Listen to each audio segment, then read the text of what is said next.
2 years ago, she had a double mastectomy after learning she had a rare gene mutation that predisposes her to breast and ovarian cancer. Well, this morning, we now know Angelina Jolie also has had her ovaries and fallopian tubes removed. In a New York Times editorial, Jolie says she chose to have the surgery just last week after a blood test detected a possible sign of early cancer.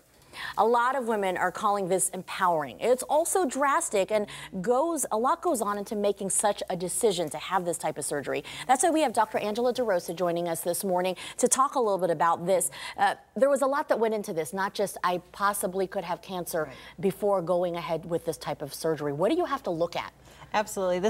Angelina Jolie made a very drastic choice, but also it was a very prudent choice, at least in my opinion.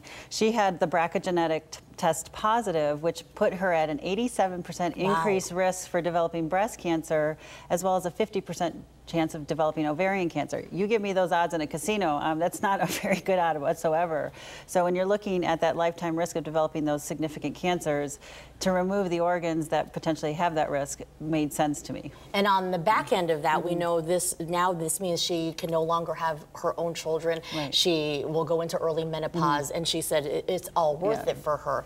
What do you have to look at in a case like this? How common is this gene mutation that she has, first of all? Well, fortunately, it's not a very common variant. You're looking at 5 to 10% of women may have the exposure. It may even be lower than that, depending on what studies you look at. So we don't want to have everyone go out and all of a sudden get tested for this. That may not be appropriate.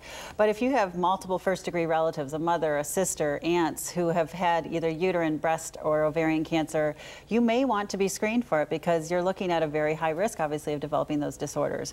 But certainly, you want to also do the more commonsensical things. Women, we want to be doing pap smears to look for cervical cancer. Get your well-woman exams so that we can feel the ovaries to make sure they're not enlarged. Get your mammograms, get the BRCA genetic testing if appropriate with your family history, and just doing good regular overall health checks. What is the CA-125? We have several of the cancer screenings that you recommend women get. Yes, the CA-125 is specific for ovarian cancer. So it's a tumor marker that will elevate if you have anything brewing or going on. Unfortunately, it doesn't detect it right at the earlier stages, so it may take a while and that tumor may be growing until it shows a positive, so you can have some false testing there. So it's always important to make sure you're having those pelvic exams to make sure that we can't feel the ovaries. But if you have a very, very high risk, certainly you could add an ultrasound to that to also help us look at those ovaries. We talk about prevention and early detection, and it can make a difference in all these cancers, of course.